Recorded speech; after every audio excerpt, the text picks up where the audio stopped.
In 2009, UNESCO published a report, and that report argues that irrespective of the methods, the universities need to actively reinforce certain skills in students.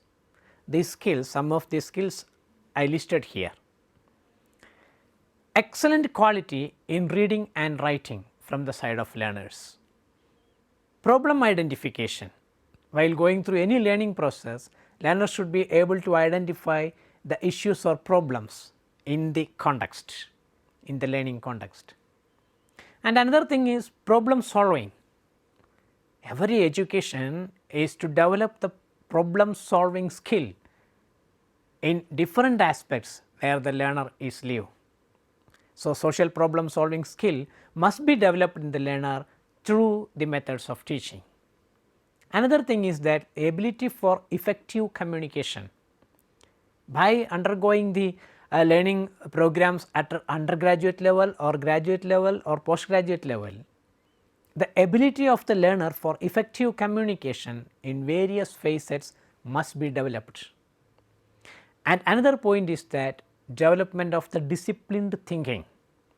The learner must develop a disciplined thinking by undergoing the courses, and also the methodology should develop innovative and reflective thinking and navigate the ethical dilemmas that may experienced by the learner, and the method should develop creativity and initiative from the side of the learner, and it should develop the critical thinking from the learner side. Each country will have its own aims and modus operandi in higher education, but UNESCO saying that these listed skills are necessarily to be developed by the system of higher education. Let me read or let me prompt these skills once again: excellent quality in reading and writing, problem identification, problem solving, the ability for effective communication, disciplined thinking, innovative and reflective thinking, navigate the ethical dilemmas, develop creativity and initiative, and develop critical thinking. So, this must be the focus of any teaching learning method. As I mentioned before, Indian higher education sector is on refurbishment and rejuvenation in its teaching learning process. From the teaching ability centeredness of teachers, now the system is focusing on the learnability of students. Let me repeat it because an important point. Teaching ability centeredness of teachers is shifting to the learnability of students. So, the methods should be adopted according to the capacity or learning ability of the learners. In other words, focus is on learning skills of students and not the teaching skills of teachers. It is interesting to know about the teaching learning practices in Indian higher education sector because it is very wide and vast. Now, we have nearly 30 states and centers with excellent importance, universities, state universities, central universities, colleges, higher education institutions in different pathway, institution of national importance like IITs, IIMs, etc. So, from the state to state we can have differences, from the institution to institution we can see differences, from the university to university there are differences. So, these all are the facets of Indian higher education sector. Going through all these things is little bit interesting. We experience a type of lag in making use the new methods that are embraced all over the world, and we Indian higher education sector missed our own methods also that we used at a time. Of course, there are problems and demerits, but we have certain merits also. Our higher education institutions are focused on content oriented teaching. Content oriented teaching has some good effects. And another point is that we still have prominence to teachers in higher education sector. At some time it may be a disadvantage, but at many of the time this is an advantage too, because the prominent teachers can transact the values and culture through the classroom interaction. No technologies can be replaced with it.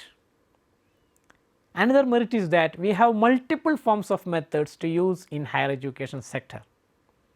Our colleges, university departments, institutions with national importance, etc. are having different types of methods.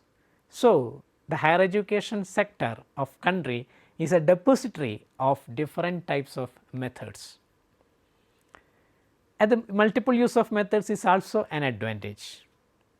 We have wide opportunities for technology, internet, online teaching, blended teaching, InflibNet, teacher oriented teaching, student oriented teaching and many other fruitful aspects. As we know, India's higher education sector is third largest in the world after US and China. We are largest and having a big place in the variety of methods of teaching and learning too. However, what are the other demerits we can go through? Indian higher education still utilize lecture method as the best method in classrooms.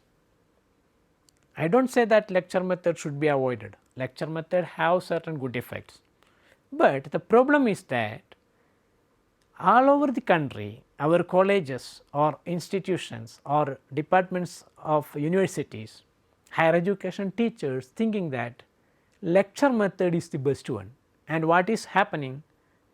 India higher education still utilize this method as the best method.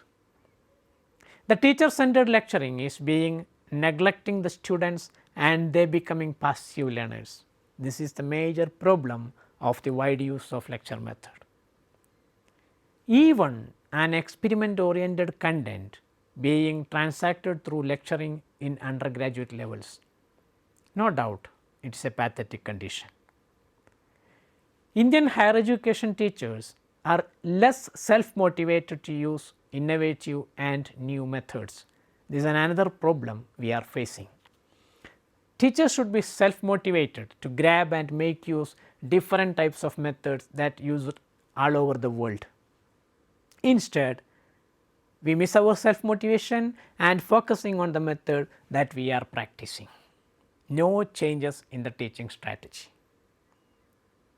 The teachers very rarely undertake a research oriented teaching approach, and the teachers are more interested in making use the mechanical projects and irrelevant teaching strategies that can easily be practiced. Same method of projectors and same method of teaching strategies. Changes are very rare. It is a fact, one may never see a college teaching context in India with undergraduate level research or teaching learning process. In our country, this may happen only in certain institutions with high standard.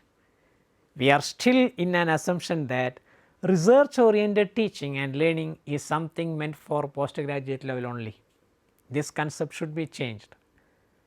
Research oriented teaching should be taken to the undergraduate level also. These are the trend. Let us go through some of the trends in teaching learning in Indian higher education. Of course, the demerits let be there, demerits there, but let me think of what are the modern trends. Indian higher education teachers scarcely use the pedagogic varieties. What are the pedagogic varieties? Pedagogy is an area having a lot of research, and some of the major pedagogic varieties like culturally relevant pedagogy or method of mentoring along with teaching, method that develop critical thinking of learners, research incorporated teaching.